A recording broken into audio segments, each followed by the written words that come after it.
Hi friends, ಎಲ್ಲರಿಗೂ ನಮಸ್ಕಾರ. ಬನ್ನಿ ಫ್ರೆಂಡ್ಸ್, ಶಾರದೆ ಸೀರಿಯಲ್ನ ಇವತ್ತಿನ ಸಂಚಿಕೆಯಲ್ಲಿ ಏನಾಗ್ತಿದೆ ಅಂತ ನೋಡ್ಕೊಬರೋಣ. ಅದಕ್ಕೂ ಮುಂಚೆ ಯಾರೆಲ್ಲ ನನ್ನ ವೀಡಿಯೋ ನೋಡ್ತಾ ಇದ್ದಾರೆ ಫ್ರೆಂಡ್ಸ್, ಅವರೆಲ್ಲ ಪ್ಲೀಸ್ ಪುಟ್ಟದೊಂದು ಲೈಕ್ ಮಾಡಿ, ಹಾಗೆ ಫಾಲೋ ಮಾಡೋದನ್ನು ಮರಿಬೇಡಿ. ಬನ್ನಿ ಸ್ಟಾರ್ಟ್ ಮಾಡೋಣ. ಮೊದಲಿಗೆ ಫ್ರೆಂಡ್ಸ್, ಇಲ್ಲಿ ಜ್ಯೋತಿಕಾ ಔಟ್ಸೈಡ್ ಹೋಗ್ತಾ ಇರಬೇಕಾದ್ರೆ ದಶರಥ ಕಾಫಿ ಕುಡ್ಕೊಂಡು ಕೂತಿರ್ತಾನೆ. ಇಲ್ಲಿಗೆ ಹೋಗ್ತಿದ್ಯಾ ಅಂತ ಕೇಳ್ತಿರ್ಬೇಕಾದ್ರೆ ಸ್ವಲ್ಪ ಹೊರಗಡೆ ಹೋಗ್ಬೇಕು ಅಂತ ಅನ್ನಿಸ್ತಿದೆ, ಅದಕ್ಕೆ ಹೋಗ್ತಿದ್ದೀನಿ ಡ್ಯಾಡ್ ಅಂತ ಅನ್ಬೇಕಾದ್ರೆ ನಾನೊಂದು ಹಳೆ ಸಾಂಗ್ನ ಕೇಳ್ತಾ ಇದ್ದೆ. ಮುತ್ತಿನಂಥ ಮಾತೊಂದು ಗೊತ್ತೇ ನಮ್ಮ, ನಾವು ಕಾಲಕ್ಕೆ ತಕ್ಕಂತೆ ನಡೆಯಬೇಕು, ನಾವು ಕಾಲಕ್ಕೆ ತಕ್ಕಂತೆ ಕಲಿಯಬೇಕು ಅನ್ನೋ ಸಾಂಗ್ ಇದೆಯಲ್ಲ, ಅದನ್ನು ನಾನು ಕೇಳ್ತಾ ಇದ್ದೆ ಅಂತ ಅಂದಾಗ ಇವಳಿಗಂತೂ ಸಿಕ್ಕಾಬಟ್ಟೆ ಉರಿ ಆಗ್ತಾ ಇರುತ್ತೆ. ಹಾಗೆ ಸ್ಟಾಪ್ ಇಟ್ ಡ್ಯಾಡ್ ಅಂತ ಅನ್ಬೇಕಾದ್ರೆ ಯಾಕೆ ಜೋ ತುಂಬ ಕೋಪ ಬರ್ತಿದೆ ಅಂತ ಅಂದಾಗ ನಾಟಕ ಮಾಡಿಕೊಂಡು ಇಲ್ಲ ನನಗೇನಕ್ಕೆ ಕೋಪ ಬರುತ್ತೆ, ನಾನು ಚೆನ್ನಾಗಿದ್ದೀನಿ ಅಂತ ಅಂದಾಗ ಮುಖ ನೋಡಿದರೆ ಏನೋ ಕೋಪ ಬಂದಿರೋ ಆಗಿದೆ ಅಂತ ಅಂದಾಗ ಸಿಕ್ಕಾಬಟ್ಟೆ ಕೋಪದಿಂದ ದಶರಥ ಜೋ ನೀನೇನು ಕೋಪ ಮಾಡ್ಕೊಂಡಿ ಅಂತ ನಂಗೆ ಸಿಕ್ಕಾಬಟ್ಟೆ ಚೆನ್ನಾಗಿ ಗೊತ್ತು. ಸಿದ್ದು ಶಾರದನ್ಗೆ ಅಷ್ಟೊಂಥರ ಅನ್ಯಾಯ ಮಾಡೋಕ್ಕೆ ಹೋದೆ, ಆದರೆ ಅವ್ರಿಗೆ ಒಳ್ಳೇದಾಯ್ತಲ್ಲ, ಅದಕ್ಕೆ ನಿನಗೆ ಕೋಪ ಬಂದಿದೆ ಅಂತ ತನ್ನ ಮನಸ್ಸಲ್ಲಿ ಹೇಳ್ಕೊಂಡು, ನೋಡು ಜೋ ನಿನಗೊಂದು ಮಾತು ಹೇಳ, ನಮ್ಮ ನಡೆ ನುಡಿ ಒಳ್ಳೆತನ ನಮ್ಮ ಜೊತೆ ಇದ್ದಾಗ ನಮಗೆ ತಂತಾನಾಗೆ ಅದೃಷ್ಟ ಒಲಿಯುತ್ತೆ, ಅದೇ ಕೆಟ್ಟತನ ಮಾಡ್ಕೊಂಡು ಹೋದಂತ ಅಂದರೆ ದುರದೃಷ್ಟ ಬೆನ್ನಿಗೆ ಇರುತ್ತೆ ಅಂತ ಅಂದಾಗ, ಅಲ್ಲ ಡ್ಯಾಡ್ ನನಗೇನಕ್ಕೆ ಇದನ್ನೆಲ್ಲ ಹೇಳ್ತೀರಾ ಅಂತ ಕೋಪದಿಂದ ಹೇಳ್ತಾ ಇರಬೇಕಾದ್ರೆ ಕೆಟ್ಟದನ್ನು ನೀನು ಮಾಡಬೇಡ, ಅದಕ್ಕೋಸ್ಕರ ನಾನು ಬುದ್ಧಿವಾದ ಹೇಳ್ತಿದ್ದೀನಿ ಅಂತ ಅಂದಾಗ ನಿಮ್ಮ ಜೊತೆ ಮಾತಾಡೋಕ್ಕಾಗಲ್ಲ, ನಾನು ಹೊರಗಡೆ ಹೋಗಿ ಬರಬೇಕು, ಸ್ವಲ್ಪ ಕೆಲಸ ಇದೆ ಅಂತ ಹೋಗ್ತಾ ಇರಬೇಕಾದ್ರೆ ನಿಂತ್ಕೋ ಜೋ, ಜಗತ್ತೇ ಹಂಗೆ, ಒಳ್ಳೆಯದನ್ನು ಹೇಳ್ತೀನಿ ಅಂತಂದರೆ ಸಮಾಧಾನದಿಂದ ಯಾವತ್ತೂ ಕೇಳಲ್ಲ, ಅದೇ ಕೆಟ್ಟತನ ಹೇಳ್ತೀನಿ ಅಂತಂದರೆ ಗಂಟೆಗಟ್ಟಲೆ ನಿಂತ್ಕೊಂಡು ಕೇಳುತ್ತೆ ಅಂತ ಹೇಳ್ತಾ ಇದ್ರೆ ಇವಳಿಗಂತೂ ಸಿಕ್ಕಾಬಟ್ಟೆ ಕೋಪ ಬರ್ತಾ ಇರುತ್ತೆ. ಹಾಗೆ ಡೈರೆಕ್ಟಾಗಿ ನಿಂಗೊಂದು ಮಾತು ಹೇಳ್ತೀನಿ ಜೋ, ನಮ್ಮ ಕಂಪನಿ ಇವಾಗ ಸಿಕ್ಕಾಪಟ್ಟೆ ಲಾಸಲ್ಲಿದೆ, ಅದನ್ನು ಯಾವ ರೀತಿ ಫುಲ್ಫಿಲ್ ಮಾಡಬೇಕು ಅನ್ನೋದ್ರ ಬಗ್ಗೆ ಯೋಚನೆ ಮಾಡು, ಅದನ್ನು ಬಿಟ್ಟು ಬೇರನ್ನು ಯಾವ ರೀತಿ ಹಾಳು ಮಾಡೋದು ಅಂತ ಯೋಚನೆ ಮಾಡ್ಕೊಂಡು ಹೋದರೆ ನಿನ್ನ ಕೈಯಲ್ಲಿರೋ MD ಪೋಸ್ಟ್ನ ಖಂಡಿತ ಕಳ್ಕೊತೀಯ ಅಂತ ಅಂದಾಗ ಅವಳಿಗಂತೂ ಸಿಕ್ಕಾಪಟ್ಟೆ ಕೋಪ ಬರ್ತಾ ಇರುತ್ತೆ. ಹಾಗೆ ಕೋಪದಿಂದ ಏನು ಡ್ಯಾಡ್ ಈ ರೀತಿ ಮಾತಾಡ್ತಿದ್ದೀರಾ ಅಂತ ಅಂದಾಗ ನಾನು ಸರಿಯಾಗಿ ಹೇಳ್ತಾ ಇದ್ದೀನಿ, ಅರ್ಥ ಮಾಡ್ಕೊಂಡ್ರೆ ಮಾಡ್ಕೋ, ಇಲ್ಲಾಂದರೆ ಬಿಡು ಅಂತ ಹೊರಟೋಗ್ತಾ ಇದ್ರೆ ಹೋಗ್ತಾ ಇದ್ದೀರಲ್ವ, ಹೋಗಿ ಇದಕ್ಕೆಲ್ಲ ಉತ್ತರ ಸರಿಯಾಗಿ ನಾನು ಕೊಡ್ತೀನಿ ಅಂತ ಬೈಕೋತಾ ಇರ್ತಾಳೆ. ಹಾಗೆ ಒಂದು ಕಡೆ ಹೋಟೆಲ್ ಓನರು ರೆಸ್ಟೋರೆಂಟ್ನ ತೋರ್ಸೋಕ್ಕೆ ಸಿದ್ದು ಶಾರದನ ಕರ್ಕೊಬಂದು ಹೇಗಿದೆ ನಮ್ಮ ರೆಸ್ಟೋರೆಂಟ್ ಅಂತ ಕೇಳಬೇಕಾದ್ರೆ ಇವರಿಬ್ಬರು ತುಂಬ ಚೆನ್ನಾಗಿದೆ ಸರ್ ಅಂತ ಹೇಳ್ತಾ ಇರ್ತಾರೆ. ಹಾಗೆ ಹೋಟೆಲ್ ಓನರು ಹೇಳ್ತಾ ಇರ್ತಾರೆ, ಈ ರೆಸ್ಟೋರೆಂಟ್ ಜೊತೆ ನಮಗೆ ತುಂಬ ಅವಿನಾಭಾವ ಸಂಬಂಧ ಇದೆ, ತುಂಬ ಕನಸುಗಳೆಲ್ಲ ಇತ್ತು, ಇದನ್ನು ಕೊಡೋಕ್ಕೆ ಮನಸ್ಸಿರಲಿಲ್ಲ, ಆದರೆ ಬೇರೆ ದಾರಿ ಇಲ್ಲ, ಅದಕ್ಕೆ ಕೊಡ್ತಾ ಇದ್ದೀವಿ ಅಂತ ಹೇಳ್ಬಿಟ್ಟು ಶಾರದವ್ರೆ ಈ ಹೋಟೆಲ್ ಬಗ್ಗೆ ನಿಮ್ಗೆ ಏನು ಅನಿಸ್ತಿದೆ ಅಂತ ಅಂದಾಗ ಪದಗಳೇ ಇಲ್ಲ ಸರ್, ಶಬ್ದಗಳೇ ಇಲ್ಲ, ಇದಕ್ಕೆ ಬೆಲೆ ಕಟ್ಟೋಕ್ಕಾಗದ ಆಸ್ತಿ ನಮ್ಮ ಜೀವನದಲ್ಲಿ ಸಿಕ್ತು ಅಂತ ನನಗೆ ಅನ್ನಿಸ್ತಿದೆ ಅಂತ ಶಾರದಾ ಹೇಳ್ತಾ ಇದ್ರೆ ಓನರ್ಗೆ ಸಿಕ್ಕಾಬಟ್ಟೆ ಖುಷಿ ಆಗ್ತಿರುತ್ತೆ. ಹಾಗೆ ಮತ್ತೆ ಹೇಳ್ತಾ ಇರ್ತಾಳೆ, ಇಷ್ಟು ಕೋಟಿಗಟ್ಟಲೆ ಇರೋ ಹೋಟೆಲ್ನ ನಾನು ತಗೋತೀನಿ ಅಂತ ಲೈಫಲ್ಲಿ ಅಂದ್ಕೊಂಡಿರಲಿಲ್ಲ ಸರ್ ಅಂತ ಶಾರದಾ ಹೇಳ್ತಾ ಇರಬೇಕಾದ್ರೆ ಹಾಗೆ ಮತ್ತೆ ಓನರ್ ಹೇಳ್ತಾ ಇರ್ತಾರೆ, ಹೋಟೆಲ್ ಅಂತಂದರೆ ನಮ್ಮಪ್ಪನಿಗೆ ಪ್ರಾಣ, ಇದ್ರ ಜೊತೆ ಅವರಿಗೆ ಸಿಕ್ಕಾಬಟ್ಟೆ ಸಂಬಂಧ ಇದೆ, ಒಂದೊಂದು ಇಟ್ಕೆಯಲ್ಲಿ ಸಹ ಅವ್ರ ಭಾವನೆಯನ್ನು ಬೆಳೆಸ್ಕೊಂಡಿದ್ರು, ಅಷ್ಟಿಷ್ಟ, ನಮ್ಮ ಗ್ರಹಚಾರ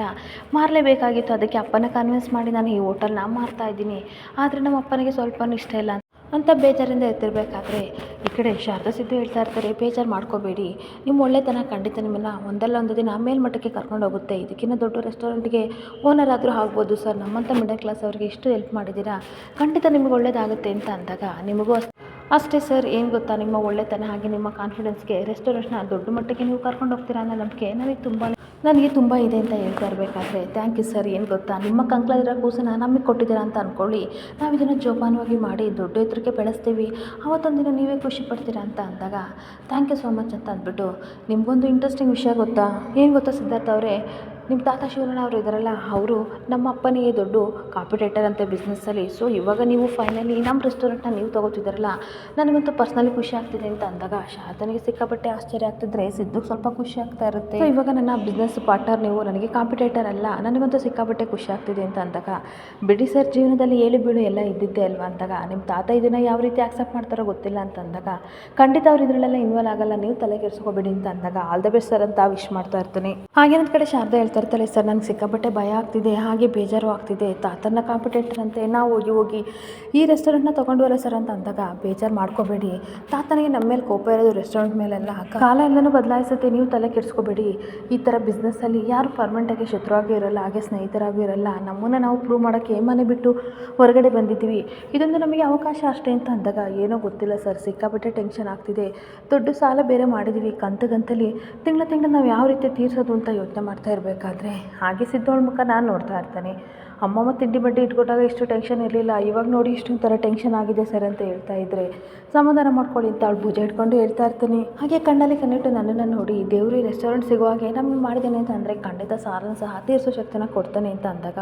ಆದರೂ ಸರ್ ಅಂತ ಅನ್ಬೇಕಾದ್ರೆ ಶಾರದಾ ತುಟಿಗೆ ಸಿದ್ದು ಬೆರಳಿಟ್ಟು ನೀನು ಮಾತಾಡಬೇಡಿ ಅಂತ ಹೇಳ್ತಿರ್ಬೇಕಾದ್ರೆ ಕತ್ತಲಾಡಿಸ್ತಾ ಇರ್ತಾಳೆ. ಗುಡ್ ಗರ್ಲ್ ಆಯಿತಾ, ಖುಷಿಯಾಗಿ ಬನ್ನಿ, ಬೇರೆ ಏನೋ ಅರ್ಜೆಂಟ್ ಕೆಲಸ ಇದೆ ಹೋಗೋಣ ಅಂತ ಕೈ ಹಿಡ್ಕೊಂಡು ಕರ್ಕೊಂಡು ಹೋಗ್ತಾರೆ. ಹಾಗೆ ಈ ಕಡೆ ಮನೇಲಿ ಎಲ್ಲರೂ ಕಾಫಿ ಕುಡಿತಾ ಇರಬೇಕಾದ್ರೆ ಜ್ಯೋತಿಕಾ ಬೇಕು ಬೇಕು ಅಂತ ಬರ್ತಾಳೆ. ಬಂದ್ಬಿಟ್ಟಾಗ ಪಾರಿಜಾತ ಕಣ್ಸನೆ ಮಾಡ್ತಿರ್ಬೇಕಾದ್ರೆ ತಾತ ನಿಮ್ಗೊಂದು ವಿಷಯ ಗೊತ್ತಾ ಅಂತ ಅಂದಾಗ ಏನಮ್ಮ ಅಂತ ಅಂದಾಗ ಸಿದ್ದು ಮತ್ತು ಶಾರದಾ ಒಂದು ದೊಡ್ಡ ರೆಸ್ಟೋರೆಂಟ್ ತೊಗೊಂಡಿದ್ದಾರೆ ಅಂತ ಅಂದಾಗ ಅವನಿಗೆ ಸಿಕ್ಕಾಪಟ್ಟೆ ಆಶ್ಚರ್ಯ ಆಗ್ತಾ ಇದ್ದರೆ ಸುಮಿತ್ರನಿಗೆ ಸಿಕ್ಕಾಪಟ್ಟೆ ಖುಷಿ ಆಗ್ತಿರುತ್ತೆ. ಏನೋ ರೆಸ್ಟೋರೆಂಟ್ ತೊಗೊಂಡಿದ್ದಾರ, ನನಗಂತೂ ಸಿಕ್ಕಾಪಟ್ಟೆ ಖುಷಿ ಆಗ್ತಿದೆ, ಅವನು ಒಂದು ಓನ್ ಬಿಸ್ನೆಸ್ ಅಂತ ಮಾಡ್ಕೊಂಡಿದ್ದಾನಲ್ಲ ಅದೇ ಖುಷಿ ಅಂತ ಸುಮಿತ್ರ ಹೇಳ್ತಾ ಇದ್ದರೆ ದಶರಥನು ಸಹ ಹೌದು ಅವನು ದೊಡ್ಡ ಮಟ್ಟಕ್ಕೆ ಬೆಳಿಬೇಕು ಅಂತ ಖುಷಿಯಿಂದ ಹೇಳ್ತಾ ಇದ್ದರೆ ತಾತನಿಗೆ ಸ್ವಲ್ಪ ಬೇಜಾರಾಗ್ತಾ ಇರುತ್ತೆ. ಹಾಗೇನೊಂದು ಕಡೆ ವಿಮಾನ ಹೇಳ್ತಾ ಇರ್ತಾಳೆ ನನ್ನ ಮಗ ಖಂಡಿತ ರೆಸ್ಟೋರೆಂಟ್ನ ದೊಡ್ಡ ಮಟ್ಟಕ್ಕೆ ತೊಗೊಂಡು ಹೋಗ್ತಾನೆ ಅಂತ ಖುಷಿಯಿಂದ ಹೇಳ್ತಾ ಇರಬೇಕಾದ್ರೆ ಮುರಳಿನೂ ಸಹ ಹೌದು ನನ್ನ ಮಗ ನೋಡ್ತಾ ಇರೋ ಬಿಸ್ನೆಸ್ಸಲ್ಲಿ ಯಾವ ರೀತಿ ಇಂಪ್ರೂವ್ ಆಗ್ತಾನೆ ಅಂತ ಖುಷಿಯಿಂದ ಹೇಳ್ತಾ ಇದ್ದರೆ, ಈ ಕಡೆ ನೋಡಿ ಫೋಟೋನ ಇಷ್ಟಕ್ಕೆ ಖುಷಿ ಪಡಬೇಡಿ ಅಂತ ಜ್ಯೋತಿಕಾ ಎಲ್ಲರಿಗೂ ತೋರಿಸ್ತಾ ಇದ್ದರೆ ಖುಷಿ ಆಗ್ತಿರುತ್ತೆ. ಹಾಗೆ ಮತ್ತು ಇನ್ನೊಂದು ವಿಷಯ ಗೊತ್ತಾ, ಈ ರೆಸ್ಟೋರೆಂಟಿಗೆ ಕೇವಲ 50 ಲಕ್ಷ ಅಂತೆ, ಸಿಕ್ಕಾಬಟ್ಟೆ ಲಾಸಲ್ಲಿ ಇತ್ತಂತೆ, ಅದಕ್ಕೆ 50 ಲಕ್ಷಕ್ಕೆ ಅಂತ ಹರಾಜು ಕೂಗ್ತಾ ಇದ್ದರೆ ಇವನು ಬೆಟ್ಟಿಂಗಲ್ಲಿ 2 ಕೋಟಿಗೆ ಕೊಟ್ಟು ತೊಗೊಂಡಿದ್ದಾನೆ ಅಂತ ಅಂದಾಗ ಎಲ್ಲರಿಗೂ ಸಿಕ್ಕಾಬಟ್ಟೆ ಶಾಕ್ ಆಗ್ತಾ ಇರುತ್ತೆ. ಸುಮಿತ್ರ ಹೇಳ್ತಾ ಇರ್ತಾಳೆ ಏನು 2 ಕೋಟಿನ, ಅಷ್ಟೊಂಥರ ದುಡ್ಡನ್ನ ಸಿದ್ದು ಮುದ್ದು ಎಲ್ಲಿ ತಂದ ಅಂತ ಆಶ್ಚರ್ಯದಿಂದ ಇರಬೇಕಾದ್ರೆ ಪಾರಿಜಾತ ಹೇಳ್ತಾ ಇರ್ತಾಳೆ ಎಲ್ಲೋ ಸಾಲ ಸೂಲ ಮಾಡಿ ತಂದಿರ್ತಾನೆ ಬಿಡು, ನೀನು ಟೆನ್ಷನ್ ಮಾಡ್ಕೋಬೇಡ ಅಂತ ಅಂದಾಗ ಡೌನ್ ಪೇಮೆಂಟ್ ಅಂತ 20 ಲಕ್ಷ ಕಟ್ಟಬೇಕು ಅಂತ ಜ್ಯೋತಿಕಾ ಹೇಳ್ತಾ ಇರಬೇಕಾದ್ರೆ ಎಲ್ಲರಿಗೂ ಸಿಕ್ಕಾಬಟ್ಟೆ ಶಾಕ್ ಆಗ್ತಾ ಇರುತ್ತೆ. ಹಾಗೆ 20 ಲಕ್ಷ ಇವಾಗ ಕಟ್ಟಿದರೆ ಸಾಕು, ಆಮೇಲೆ ಮೂಲಕ ಎಲ್ಲ ದುಡ್ಡು ಕಟ್ಬೋದು ಅಂತ ಹೇಳ್ತಾ ಇರ್ತಾಳೆ. ಹಾಗೆ ಜ್ಯೋತಿಕಾ ಮತ್ತೆ ನಾಟಕ ಮಾಡ್ಕೊಂಡು ಹೇಳ್ತಾ ಇರ್ತಾಳೆ ಪಾಪ ಅಷ್ಟೊಂಥರ ದುಡ್ಡನ್ನ ಹೇಳ್ತಾ ಇರ್ತಾನೆ ಅಂತ ಅಂದಾಗ ನೀನು ಯಾಕೆ ತಲೆ ಕೆಡಿಸ್ಕೊತಿದ್ಯಾ,